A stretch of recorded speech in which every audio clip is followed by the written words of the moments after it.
ये आप लोगों की बुक रहेगी।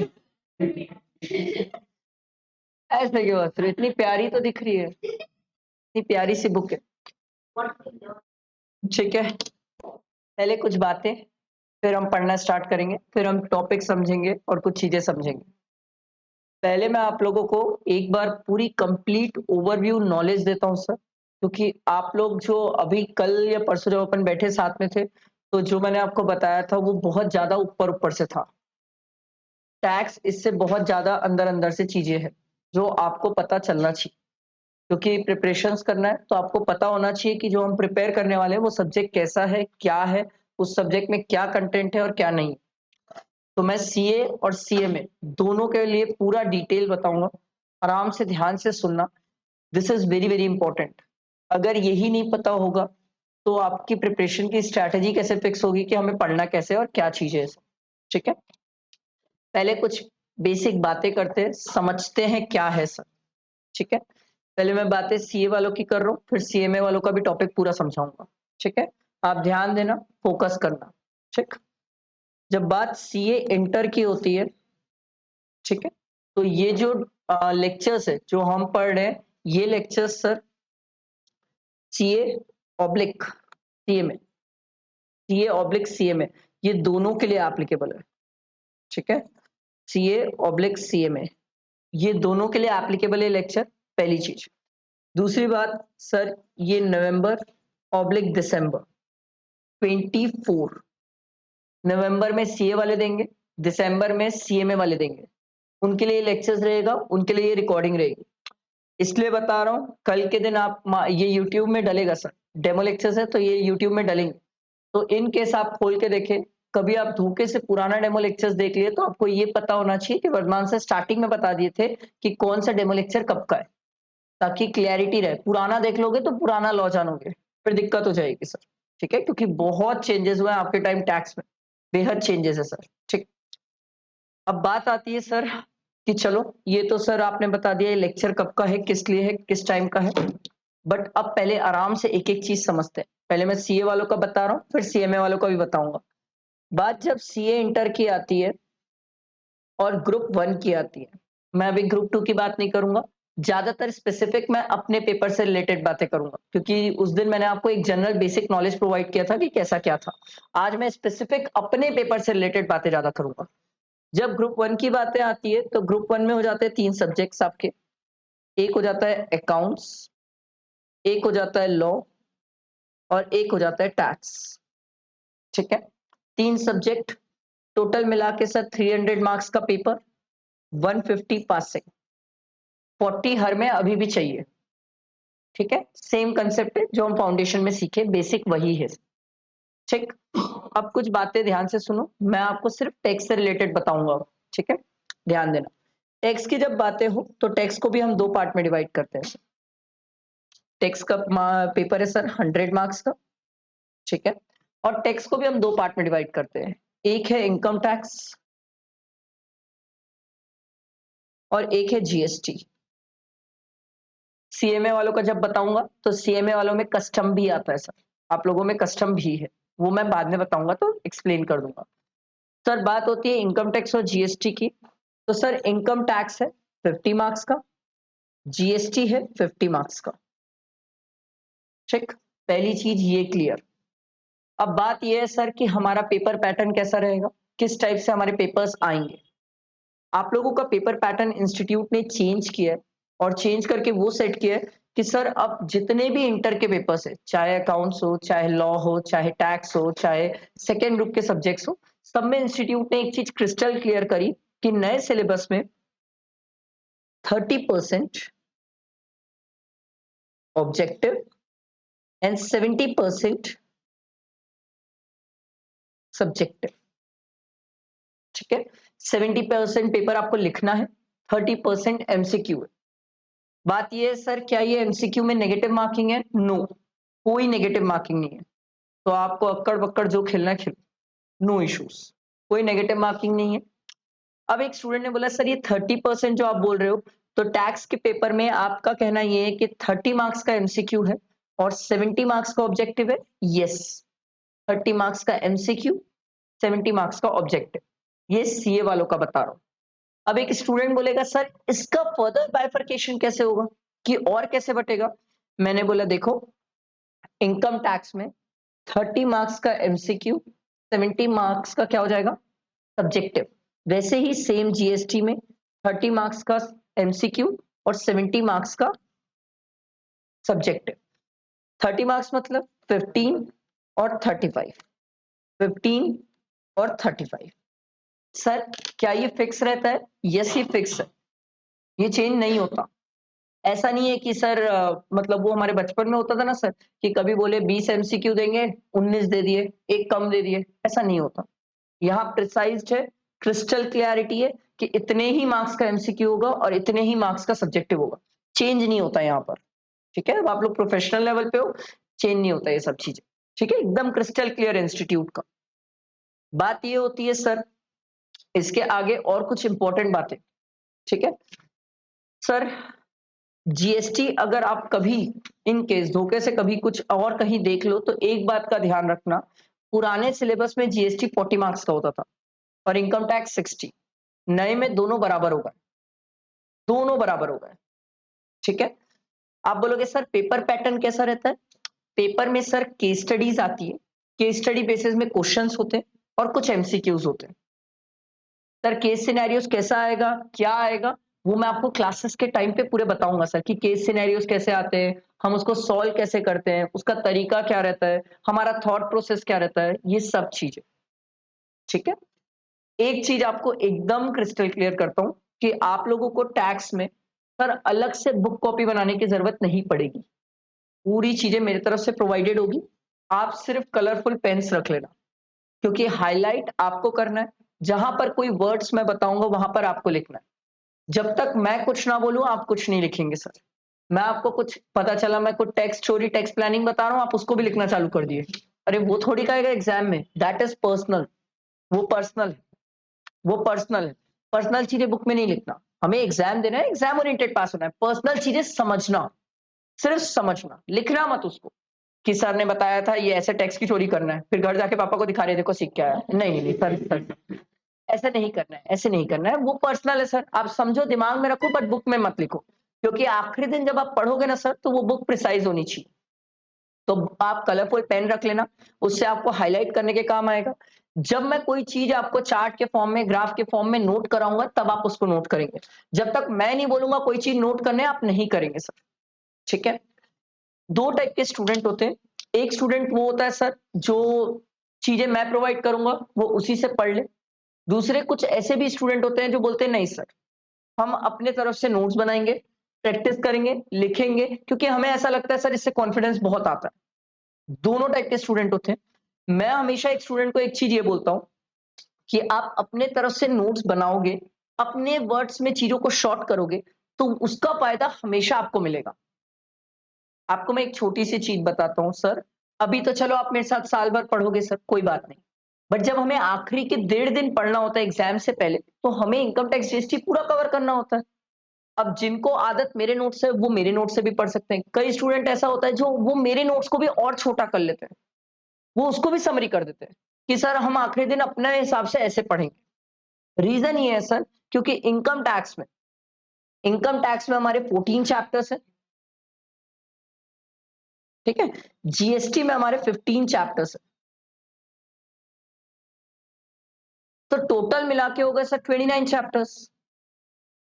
ठीक है, 29 चैप्टर्स। मैं डरा नहीं रहा हूं, मैं आपको इसलिए बता रहा हूं कि आप अगर पहले दिन से अपने नोट्स बनाओगे, पहले दिन से क्लासेस स्किप नहीं करोगे, रेगुलर आओगे, और अगर आप टेस्ट दोगे, विश्वास करो दुनिया में सबसे ज्यादा एंजॉय आप टैक्स में करोगे। आप मेरे को छोड़ो, किसी से भी जाके पूछ लो, सबसे ज्यादा एंजॉय लोग टैक्स में करते हैं, क्योंकि ये ऐसा सब्जेक्ट है जो प्रैक्टिकली डील करता है, एकदम प्रैक्टिकल है, किताबी बातें ही नहीं है सर, रियल लाइफ में जो होता है वो पढ़ते हो। हाँ, इंटर में कम होता है, फाइनल में और बढ़ जाता है, फाइनल में लेवल और बढ़ जाता है, बट है तो यही बेस, बदल कैसे जाएगा सर? बदल थोड़ी जाएगा, चीजें रहेगी तो वही। आई बात समझ? ये क्लियर हुआ सीए वालों को? ये हमारा पेपर पैटर्न, ये हमारा तरीका रहेगा, हम ऐसे पढ़ेंगे सर। अभी जब अपन क्लासेस स्टार्ट करेंगे, अभी जब अपन क्लासेस स्टार्ट करेंगे तो पहले अपन स्टार्ट करेंगे इनकम टैक्स से। इनकम टैक्स बड़ा मजेदार है, क्योंकि पहले मेरे को आपका दिमाग खोलना है सर। आप सोचो अंडरस्टैंड, आपको जो मतलब अंडरस्टैंड मतलब टैक्स से रिलेटेड, ठीक है, टैक्स से रिलेटेड आप अंडरस्टैंड सोचो, आपको जितनी आय बाय प्लानिंग करनी है, और आप घर से रिलेटेड भी जो सोच सकते हो उसकी भी प्लानिंग शेयर कर सकते हो, बट फीस लगेगी, ठीक है। तो सब चीज अपन डिस्कस करेंगे क्लासेस में। बहुत सारे लोग यहीं पर पकड़ाएंगे जो चोर है, ठीक है, बहुत सारे लोग यहाँ पकड़ाएंगे, हर बैच में होता है, हर बैच में होता है। कुछ स्टूडेंट होते हैं जिनके पेरेंट्स अलग टाइप से काम कर रहे हैं, तो वो पकड़ाते हैं। जब वो शेयर करते हैं ना कि सर मेरे पापा तो ऐसे कर रहे हैं, तो फिर मैं उनको बता रहा हूँ बेटा गलत कर रहे हैं। बोले सर पापा को जाके बोलूं, मैं बोला नहीं, उसी घर में रहना है, बिल्कुल भी पंगा नहीं लेना है, ठीक है। प्यार से बात कर सकते हैं, बताना नहीं है कि पापा आप गलत कर रहे हो, पापा अपन ऐसे भी तो कर सकते हैं ना, ये बताना है, ठीक है। There is a difference between बताना एंड किसी को दोषी ठहराना, ठीक है। आप दोषी नहीं ठहराएंगे सर, ठीक है, लिटरली बता रहा हूं। बहुत सारे लोग होते हैं जो टैक्स पढ़ते हैं, घर वालों को आप तो गलत कर रहे हो, ऐसे नहीं करना है सर, ठीक है। आराम से उसी घर में रहना है हमें, ठीक। तो इनकम टैक्स से पहले मैं आपका दिमाग ओपन करूंगा, आपको एक अच्छे लेवल पे लेके जाऊंगा, जहां आप इनकम टैक्स में एक अच्छे लेवल पे हो गए, कंफर्ट लेवल पे आ गए, मजा आ गया मुझे, आपका दिमाग खुल चुका है, फिर हम जीएसटी की बात करें। क्योंकि सर अभी सबसे ज्यादा अगर किसी के लाइफ में हॉट टॉपिक है तो जीएसटी है सर। हर जगह जीएसटी में टैक्स की चोरी में पकड़ा रहे लोग, इधर उधर अंदर जा रहे सर, जेल वेल हो रही है, पूरी दुनियादारी जीएसटी पे ही हो रही है अभी बहुत। तो ये सब चीजें हम पढ़ेंगे सर। आई बात समझ, बैठा है दिमाग में। ये इनकम टैक्स, ये सीए इंटर वालों का था सर, ये सीए इंटर वालों का। और मैं आपको एक चीज अश्योर करता हूँ सर, मैं आपको हर बार मौका दूंगा, हर एक टॉपिक पढ़ाने के बाद मौका दूंगा, सोच लो जितना अनसन सोचना है।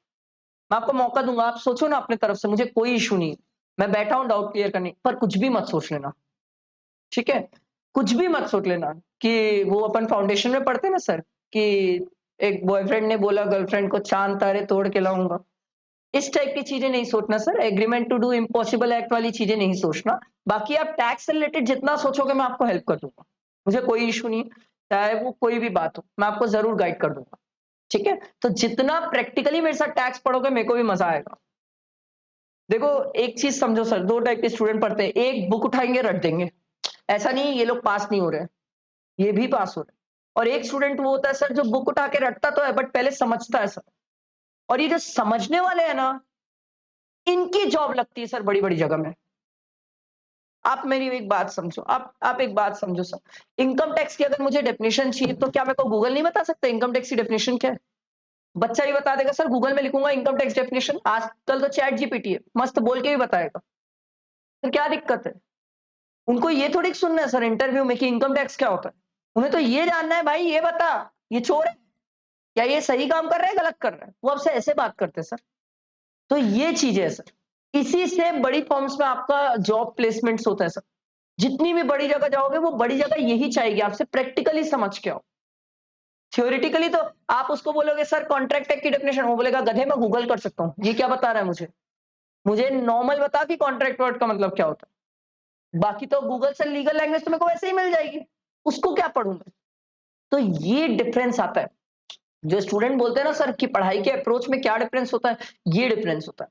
इसीलिए अगर मैं बोलता हूँ टैक्स आप समझ के पढ़ोगे, you will get an great opportunities, आगे इंटरव्यूज में बहुत काम आएगा। और अगर आप रटोगे, मैं ऐसा नहीं बोल रहा हूं सर सिर्फ रटोगे तो पास नहीं होगे, आप सिर्फ रटोगे तो भी पास हो जाओगे। बट दिक्कत ये है अगर वो वहां घुमा के कुछ पूछ दिया तो कैसे करोगे सर? आप सरेंडर थोड़ी कर दोगे, आप ये थोड़ी बोलोगे कि सर मैं तो रट के पास हूं, ये थोड़ी बोल पाओगे सर, ये बोल ही नहीं पाओगे। क्योंकि वो सीए इंटर का एक स्टूडेंट मतलब सर वो ये मान के चलते हैं कि ये बच्चा वो है जो अब रिटर्न डालेगा सर, लोगों की आर्टिकलशिप में जाएगा, ये लोगों के रिटर्न डालेगा सर, इसके हाथ में लोगों की ऑडिट रिपोर्ट होगी सर। तो हम ये मान के चलते हैं कि ये बच्चा बेसिक पढ़ के आया तो समझ के भी आया। तो ये सीए और सीएमए दोनों के लिए अप्लाई होता है, इसीलिए मैं बोलता हूँ थोड़ा सा प्रैक्टिकली समझो, चीजें समझो, आराम से कोर्स कंप्लीट हो जाएगा, उसकी चिंता आप मत करना। प्रधान सर के राज में कभी किसी का कोर्स नहीं लटका, आज तक नहीं लटका। आप मे वालों से पूछ लो, उनका कोर्स कंप्लीट हो चुका है, उनका रिविजन चल रहा है सर, रिविजन में भी इनकम टैक्स चल रहा है रिविजन, आप पूछ लो उनसे जाके, कोर्स कंप्लीट रिविजन चल रहा है। तो सर वो मेरी गारंटी है, कोर्स कंप्लीट रिविजन वो सब मेरी गारंटी है। बस क्लास कभी छुट्टी मत मारना, एक दिन भी छुट्टी मारोगे तो अगले दिन आपको ये लगेगा ये तो चमत्कार है, क्या हुआ ये आदमी तो कल तक जिंदा था, आज सर इसको मार के टैक्स प्लानिंग कर रहे हैं। तो ये मत करना। दूसरी बात ये कि इन केस कभी इमरजेंसी रहे, हो सकता है सर, बहुत बार इमरजेंसी आती है। अगर इन केस कभी इमरजेंसी रहे, ये जो लेक्चर्स है, ये लेक्चर्स आपको सर विथिन 12 आवर्स डल जाएंगे सर लेक्चर्स। तो एक रिक्वेस्ट कि अगर कोई रीजन से मान लो नहीं आ पाए, हो सकता है सर, सबका कई बार फैमिली इश्यूज, कई सारी चीजें, और हम स्टूडेंट है, तो स्टूडेंट लाइफ में तो सर स्ट्रगल ऐस मतलब तो कई सारे इश्यूज आएंगे सर। तो इन केस कभी आता है तो वो प्लीज लेक्चर वो देख के आना, ताकि अगले दिन की कनेक्टिविटी अच्छी रहे। नहीं तो फिर अगले दिन आप मेरे को ऐसे देखोगे, वो बहती अवस्था था, वो ऐसे बह ही जाओगे, फिर तो समझ ही नहीं आएगा क्या चल रहा है करके। आ रही बात समझ? Believe me, this is one of the great interesting income tax GST सबके लिए नया। कोई कभी बाप जन्म में इसके बारे में कुछ नहीं जानता। आप जो जानते हो वो बहुत ज्यादा ही बेसिक जानते हो, बहुत बेसिक से भी बहुत कम जानते हो। अभी आपको इतना ज्यादा पता नहीं है, बट इसके बारे में हम जितना सीखेंगे उतना आपका इंटरेस्ट जगेगा, उतनी क्यूरोसिटी जगेगी, उतना मजा आएगा आपको इसमें। आई मेरी बात समझ? तो दो बातें हमने अभी तक जितनी बात करी उसमें दो बातें। एक, आप अपने खुद के नोट्स बना सकते हो। मैं तो हमेशा बोलता हूँ स्टूडेंट बनाए, उससे याद होता है। मैं तो दूंगा ही, मैं तो सभी चीज दूंगा सर, बट आप बनाओगे, आपकी प्रैक्टिस ज्यादा होगी, आपको याद ज्यादा होगा। दूसरी बात ये, डेली पढ़ने की आदत, डेली पढ़ने की आदत, एकदम डेली पढ़ने की आदत। एक टारगेट हमेशा सेट कर लेना कि जो रोज पढ़ा है सर, रोज के रोज घर जाके मुझे वो चीज कवर करना है, मतलब कंप्लीट करना ही है, चाहे कुछ भी हो जाए। जब तक खत्म नहीं होगा छोड़ेंगे नहीं सर। क्योंकि रीजन ये है सर, यहां पर आप बोध ग्रुप के लिए जा रहे हो, आपके पास सर अगर शुरू से नहीं पढ़ोगे तो बाद में टाइम शॉर्ट हो जाओगे, बाद में टाइम शॉर्ट हो जाओगे, समय कम हो जाएगा सर। और अगर वन अटेम्प्ट हमें बोध ग्रुप निकालना है, तो दो चीजें सबसे इंपॉर्टेंट होती है, एक क्लासेस, दूसरा टेस्ट। टेस्ट कंफर्म्ड, हर ट्यूसडे सैटरडे टेस्ट कंफर्म्ड। और ये तो गारंटीड है कि अगर कोई टेस्ट नहीं लिया तो वर्धमान सर लेंगे, वो गारंटीड है, गारंटीड है, एकदम गारंटीड है। मैं आपके रिजल्ट तक वेट कर रहा हूँ, मैं टेस्ट लेना स्टार्ट कर लूंगा, आराम से मैं टेस्ट लेना स्टार्ट कर लूंगा। तो सर ये चीज मेंटली प्रिपेयर्ड रहो, टेस्ट वगैरह होंगे, प्रैक्टिस रेगुलर चाहिए, एकदम अच्छे से बैठ के पढ़ना है, एक बार में क्लियर करना है। एक बार में बोध ग्रुप क्लियर करने का मजा ही अलग है, जिंदगी ही अलग हो जाती है, सेटल हो जाते हो आप, एकदम सेटल हो जाते हो। और ऐसा नहीं है लोग क्लियर नहीं करते। कल ही तो मैंने आपको रिजल्ट शेयर किया, आप लोग देखे भी होगे शायद, ध्यान दिए होगे, तो करे ना वो लोग क्लियर, वो भी तो यहीं से पढ़े ना, करे क्लियर। तो जब वो कर सकते तो हम क्यों नहीं? डेफिनेटली क्लियर हो सकता है सर, डेफिनेटली क्लियर हो सकता है। उसमें एक स्टूडेंट तो बेचारा हिंदी मीडियम का है, सीजी का है। तो ऐसा नहीं है कि कोई बच्चा क्लियर ही नहीं कर सकता। हाँ, एफर्ट्स उसने कम नहीं दिए, एफर्ट्स दिए सर। बट मैं आपको ये चीज इसलिए बता रहा हूँ सर, ये एक्सक्यूज मत देना कि हम हिंदी है, हम सीजी वाले हैं सर, हमारा तो अलग ही होता है सर, ये बाकी लोग इंग्लिश पढ़े हुए हैं, सीबीएसई पढ़े हुए हैं सर, इनका स्टैंडर्ड हाई है। ये सब बकवास है, ये सब बकवास है। वही एक लड़का इकलौता जो बोथ ग्रुप में इंडिविजुअली पास हुआ है, सेट ऑफ की भी जरूरत नहीं है उसको, इंडिविजुअल पास है वो। मैं आपको इसलिए ये चीज बता रहा हूँ, efforts, only matter is effort. आप जितने अच्छे एफर्ट्स दोगे गारंटी निकल जाएगा। आई बात समझ? सिंपल क्रिस्टल क्लियर कंसेप्ट रखना, ठीक है? क्लियर हुआ ये सीए वालों का कैसा रहेगा कहानी? ठीक है, अच्छा। इसके बाद सीएमए वालों की बात करते हैं सर। सीएमए वालों के जब इंटर में टैक्स की बात करते हैं, तो इनका सिर्फ टैक्स नहीं होता नाम, इनका नाम होता है sir direct tax and indirect tax. इनमें टैक्स के नाम से नहीं होता, सीए वालों में टैक्सेशन के नाम से होता है, इनके में direct tax and indirect tax बोलते हैं। ठीक, इनमें भी दो पार्ट में डिवाइड करते हैं सर इन लोग। डीटी होता है सर 50 मार्क्स, आईडीटी होता है सर 50 मार्क्स। बट जब यहां पर मैं आईडीटी बोल रहा हूं ना सर, तो ये आईडीटी के दो पार्ट हो जाते हैं सर, एक होता है जीएसटी और एक होता है कस्टम ड्यूटी। आप लोग कस्टम भी पढ़ते हो, बड़ा मजेदार है कस्टम, मस्त होता है कस्टम।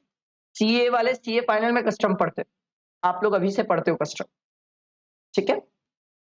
अब एक स्टूडेंट का कहना ये कि सर हमारा भी पेपर पैटर्न कैसा होता है? आप लोग का पेपर पैटर्न जो होता है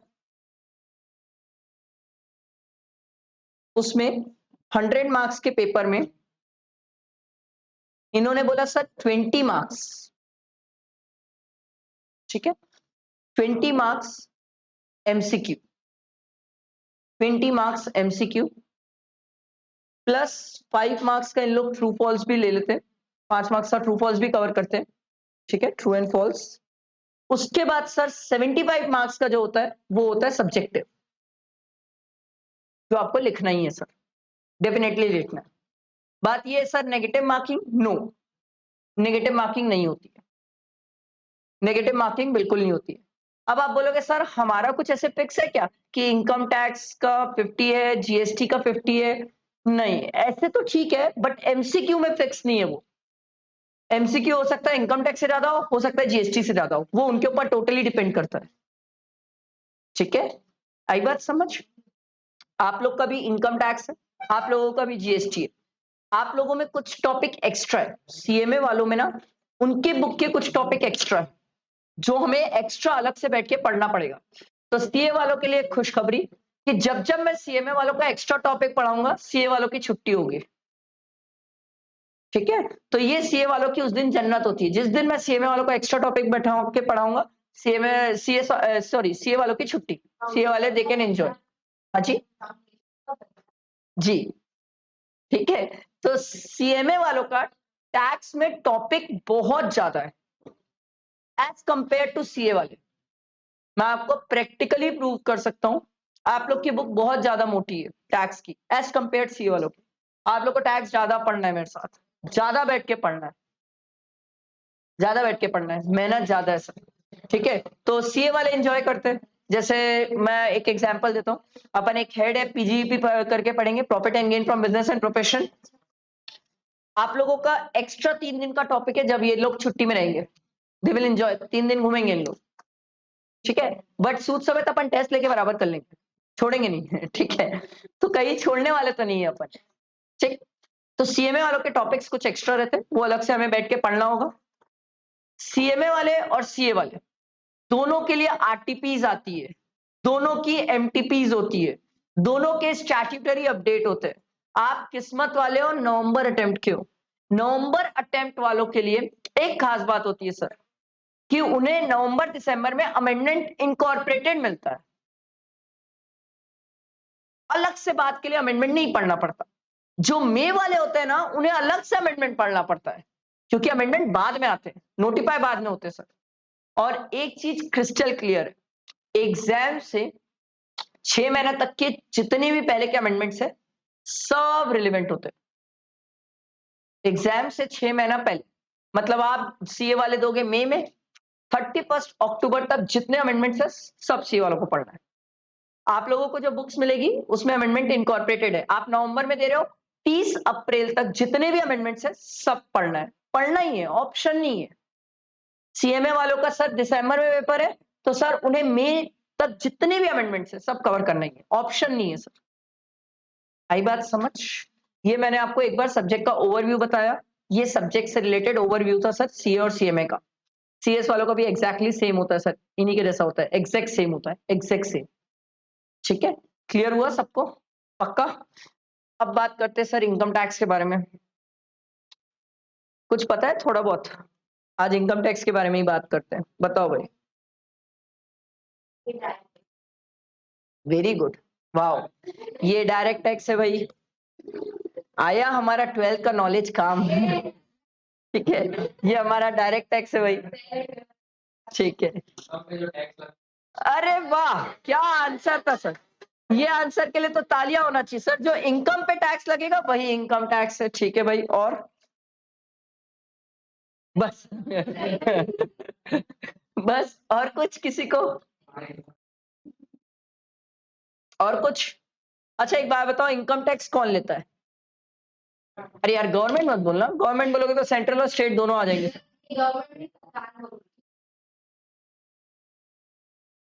बताइए जी। भाई दो गवर्नमेंट है हमारे पास, या तो मोदी जी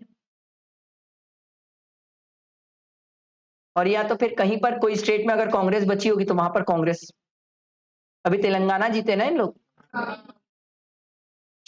जहां भी जीते होंगे, जहां भी होंगे, गिने चुने 2-4 स्टेट जहां भी होंगे, ठीक। बताओ भाई इनकम टैक्स कौन लेती है भाई? अरे यार रायपुर में इतना ईडी का छापा हुआ, ये धरना लेके बैठ गए थे। नहीं देखे हो क्या फाउंडेशन के टाइम में यहाँ पर टेंट वेंट लगा के धरना लेके बैठ गए थे? नहीं देखे थे क्या?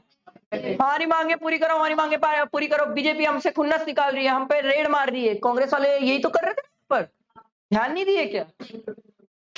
यार हाँ पढ़ रहे थे, वेरी गुड वेरी गुड, ये बढ़िया था। ठीक है भाई, सही है। चल, इनकम टैक्स की जब बात आती है, इनकम टैक्स की जब बात आती है तो सर इनकम पे टैक्स लेने का जो पावर है वो सिर्फ और सिर्फ सेंट्रल गवर्नमेंट के पास, सिर्फ और सिर्फ सेंट्रल गवर्नमेंट।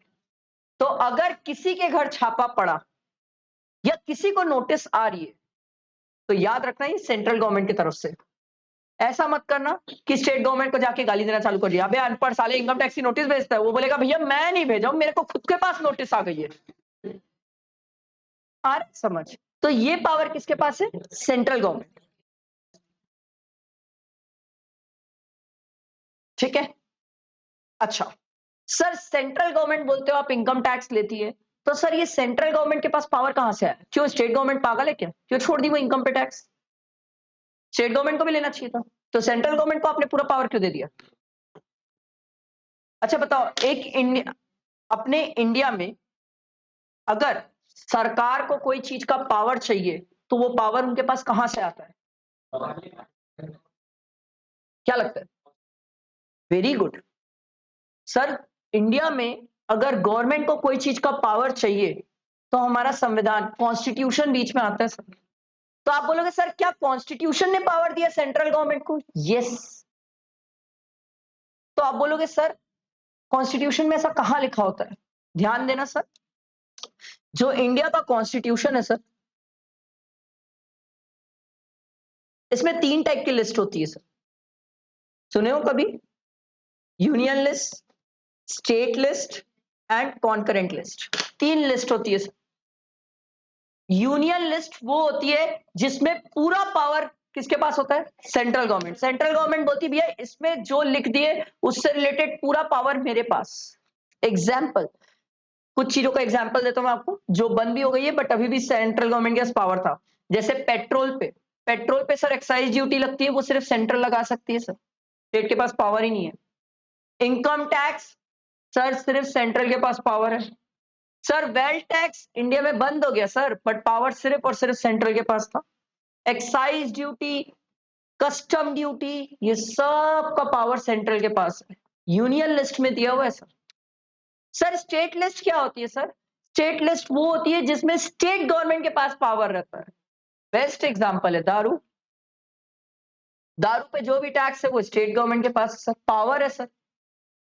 आ रहा है समझ? तो स्टेट लिस्ट में अगर कोई भी चीज आ रही है तो उसमें पूरा पावर किसका है? State government. और तीसरा होता है कॉन्करेंट, जहां दोनों मिलके लेते हैं सबकी, भाई सेंट्रल भी और स्टेट भी। बेस्ट एग्जांपल है जीएसटी। क्यों सर जीएसटी में आप लोग कभी अगर कहीं पिज्जा या कुछ भी खाने गए हो तो आप लोग देखते हो सीजीएसटी एसजीएसटी, तो दोनों ही तो ले रहे हैं आपकी, सेंट्रल भी ले रही है स्टेट भी ले रही है। और अगर आप पिज्जा खाने चले जाओ तो 2.5% 2.5%, आधा आधा लेते हैं ना, दोनों मिल बांट के लेते हैं आपकी। आ रहा है समझ? तो ये 3 टाइप की लिस्ट है। इनकम टैक्स यूनियन लिस्ट में सर, मतलब किसके पास पावर? तो आज के बाद एकदम ब्लड में दिल और दिमाग में बैठा लो बात, अगर कुछ इनकम टैक्स में चेंज हुआ तो सब मोदी जी का दिमाग है। और प्रैक्टिकली मुझे मोदी जी नहीं बोलना चाहिए, हमारे फाइनेंस मिनिस्ट्री का दिमाग है। प्रैक्टिकली फाइनेंस मिनिस्ट्री बोलूं तो अभी के दौर पे निर्मला सीतारमन जी का दिमाग है सर। जो आपकी जिंदगी में भूचाल मचाना है वो मचा रहे हैं। कहां टैक्स लेना है, कहां नहीं लेना है, कब किससे टैक्स लेना है। जैसे एग्जाम्पल, बहुत प्यारा एग्जाम्पल, हम पढ़ेंगे इसको डिटेल में, अभी तो एक ग्लिम्स में बता रहा हूं। सुने हो ऑनलाइन गेमिंग पे टैक्स लग गया है? 30% टैक्स ऑनलाइन गेमिंग पे, 30% टैक्स ऑनलाइन गेमिंग पे। और जैसे ही गवर्नमेंट ने टैक्स लगाया 30%, गवर्नमेंट की रेवेन्यू हो गई 20,000 करोड़। अब आप ये समझो ये 20,000 करोड़ अगर 30 के बराबर है तो 100 के बराबर। और आप सोच लेना गेमिंग इंडस्ट्री कितनी बड़ी है। इनसे आज तक कुछ नहीं लिया जा रहा था अब सरकार इनको छोड़ नहीं रही है, अब छोड़ नहीं रही है, चाहे आप जो भी बोल लो, वो ड्रीम 11 बोल लो या पूरे दुनियादारी जो भी होंगे ऑनलाइन गेम्स, जो भी पबजी वगैरह जो भी होगा सर, आपका किसी को नहीं छोड़ रही है सरकार, किसी को नहीं छोड़ रही है सरकार। तो ऐसी बहुत सारी चीजें सर, ये पावर किसके पास है? Central government.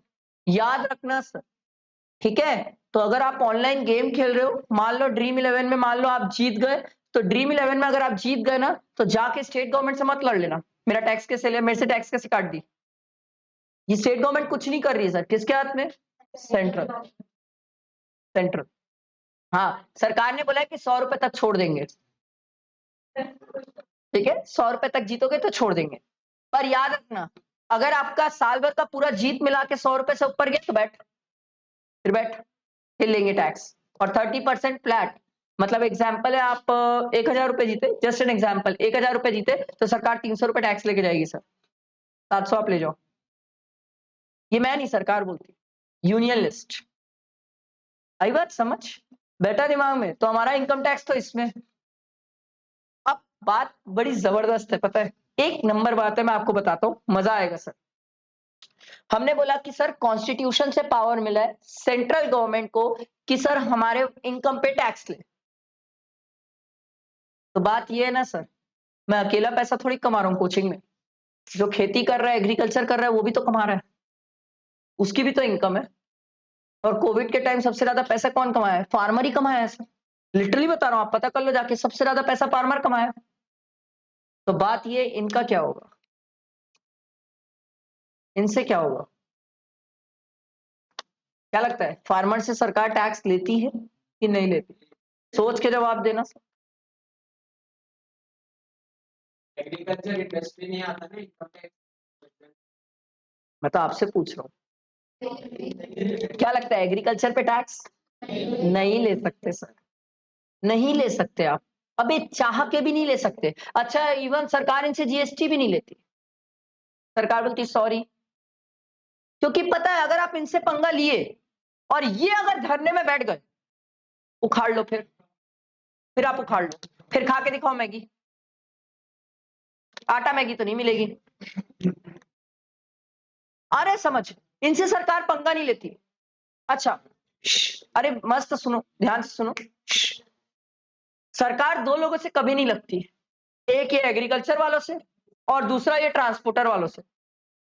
अभी लगी, देख लो, पेनल्टी बढ़ाई ना, अभी आप लोग सुने होंगे कि पेनल्टी वगैरह, हिट एंड रन के कैसे देखो धरने में बैठ गए, लाओ पेट्रोल का है, हो गई पेट्रोल की शॉर्टेज, एक दिन में सब्जी 150 रुपए किलो, क्या करोगे सर? सरकार इन दो से कभी पंगा नहीं लेती, सरकार को पता है इनसे अगर हम लगे, ये हमारी लगा देंगे सर। ये क्या है, ये तो बैठे धरने में बैठ गए, जाओ दे देंगे मोदी जी को, तुम ही तो हल चलाओ, हम देख रहे खड़े होके। तो प्रैक्टिकली सरकार इनसे नहीं लगती, लगती नहीं है, एग्रीकल्चर में टैक्स नहीं है, इसलिए अभी हम पढ़ेंगे, जिस दिन मैं पढ़ाऊंगा आपको, अभी तो नहीं, जिस दिन हम पीजीपी चैप्टर पढ़ेंगे तब मैं आपको सिखाऊंगा, पूरी दुनिया में agriculture is the best place जहां पर आप अपना पूरा ब्लैक मनी डाल सकते हो। हम अभी नहीं पढ़ेंगे सर, समय आने पे बताऊं, पूरा ब्लैक मनी यही जाता। आप देख लो सर, जितने पैसे वाले सबके फार्म हाउस है, बच्चे खुश हो जाते हैं, माँ बाप हमारे लिए फार्म हाउस, घंटा तुम्हारे लिए फार्म हाउस, इतना पैसा था भाई, इतना पैसा था, बच्चा खुश हो गया, उसके लिए फार्म हाउस, उसके लिए नहीं है ये भैया, हमारे पास बहुत पैसा था, क्या करें उसको, एग्रीकल्चर में डाल दो, एग्रीकल्चर इनकम एग्जेम्प्ट है, कल के दिन बेच के पैसा आएगा, टैक्स ही नहीं लगेगा, है समझ? इसीलिए बट लोगों के फार्म हाउस होते हैं, जाके पता करो, मेरा नहीं है, मेरे तरफ ऐसे मत देखो, ठीक है, अभी मेरा नहीं है सर, बड़े लोगों के फार्म हाउस होते हैं सर, लिटरली बता रहा हूं, आप जाओ पता करो, फार्म हाउस तो एकदम कॉमन सी चीज है लोगों के बीच में, बेवकूफ थोड़ी के जो लोग फार्म हाउस में इन्वेस्ट करते हैं सर, नहीं, हाँ, नहीं इंस्टीट्यूट नहीं बनाया क्या पागल, ठीक है, चलो ये आई बात समझ, बैठा है दिमाग में, ये बैठा दिमाग में, क्लियर हुआ सबको? तो सरकार इन दो से कभी नहीं लगती, कभी कभी नहीं लगती सर, हम बहुत सारी चीजें सीखेंगे, हम टैक्स में बहुत सीखते हैं सर, बहुत सारी चीजें टैक्स प्लानिंग की होती है, मैं आपको बताऊंगा पढ़ाते टाइम। तो ये क्लियर हुआ, इनकम टैक्स कहां पर है? Union list. सेंट्रल गवर्नमेंट तो हाथ खड़ा कर दी, मैं नहीं लूंगी एग्रीकल्चर इनकम पे टैक्स। स्टेट गवर्नमेंट बोली मैं लूंगी, स्टेट गवर्नमेंट बोली मैं लूंगी। तो आप बोलोगे सर क्या स्टेट गवर्नमेंट के पास पावर है एग्रीकल्चर इनकम पे टैक्स लेने का? यस, यस, पावर है उनके पास। सर उन लोग लेते हैं? नो। लेके दिखाओ, अरे लेके दिखाओ। जब सेंट्रल को अपन दौड़ा सकते तो स्टेट को नहीं दौड़ाएंगे? रहना है कि नहीं उनको स्टेट में? आप सोचो तो सही, जब एक आदमी हाथ खड़ा करके बैठा है इनसे नहीं लगूंगा, दूसरा आदमी मैं लगूंगा, लग के दिखाओ। आ रहा समझ? तो इनसे टैक्स नहीं लिया जाता है, बट स्मार्ट तरीके से टैक्स कैलकुलेट करते टाइम हम एग्रीकल्चर इनकम पे टैक्स लेते हैं। वो एक आम आदमी को समझ नहीं आता है कैसे होता है, मैं बताऊंगा जब वो रिलेवेंट चैप्टर आएगा। तो आई बात समझ? बैठा दिमाग में? तो सर अगर कभी कोई पूछे कि सर कोई भी इनकम पे टैक्स सेंट्रली लेती है, बोला सर सब पे, बस एक को छोड़ दो सर। एग्रीकल्चर इनकम पे सेंट्रल गवर्नमेंट हाथ खड़ा करके बैठ गई है, मैं तो नहीं लूंगी टैक्स, जिसको लेना है लो। स्टेट गवर्नमेंट बोलती है मैं लूंगी बट नहीं लूंगी, मैं लूंगी बट नहीं लूंगी। पावर तो है मेरे पास बट लेती नहीं मैं टैक्स। ठीक है, आई बात समझ? तो ये 3 टाइप की लिस्ट होती है सर, यूनियन, स्टेट और कॉन्करेंट। क्लियर हुआ सबको? बैठा है दिमाग में?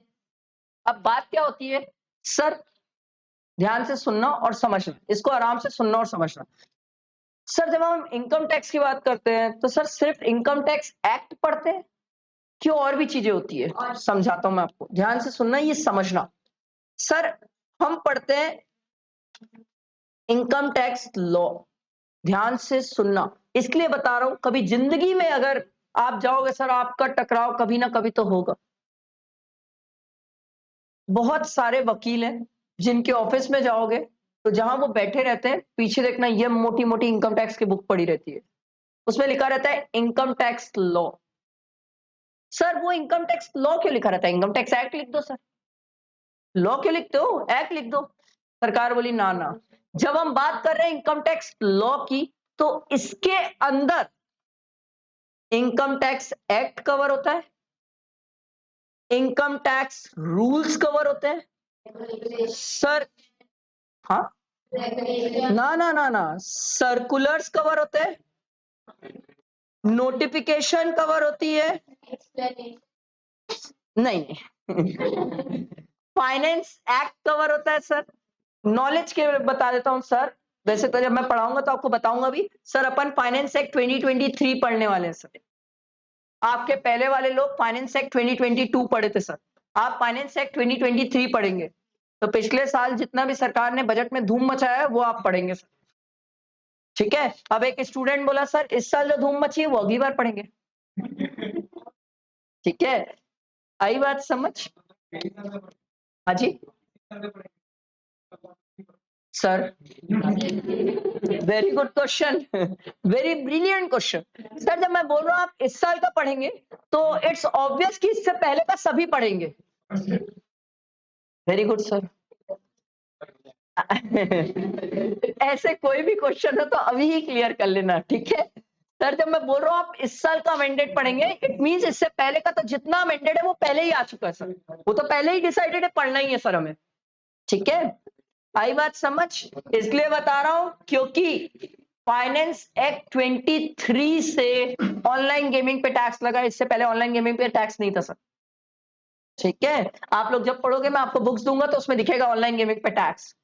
पहली चीज, इनकम टैक्स एक्ट आया है कब? 1961।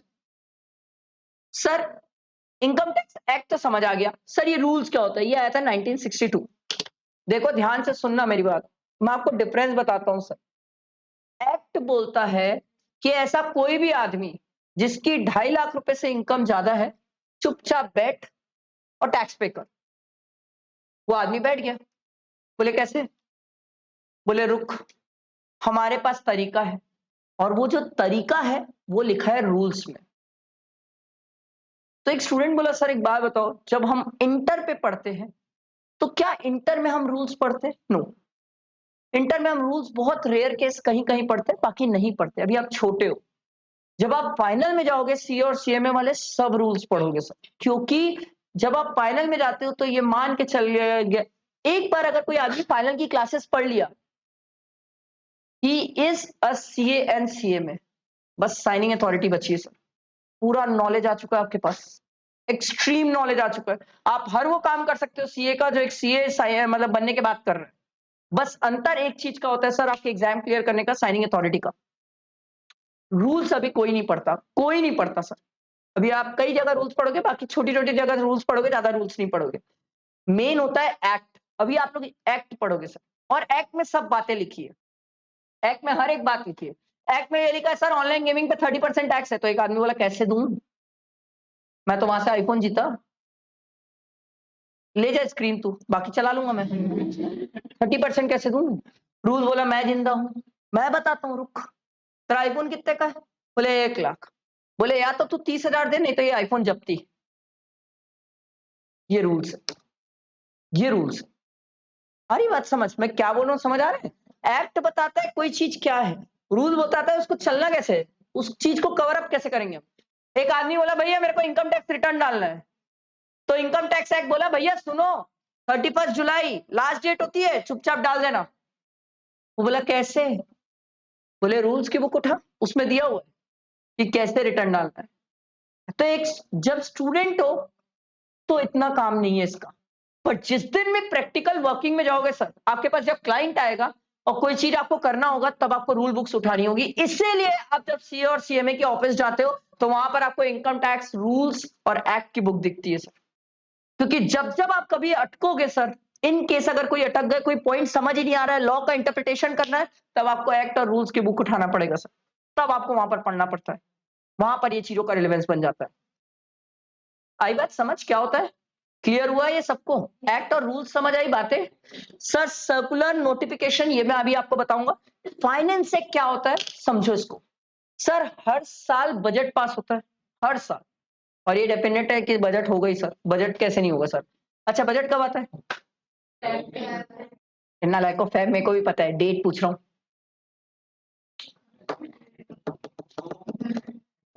सोच के बोलना क्योंकि फैब आ गया सर, एक ही महीना तो बचा है, आज जनवरी है, 1 महीने तो बचा है फैब।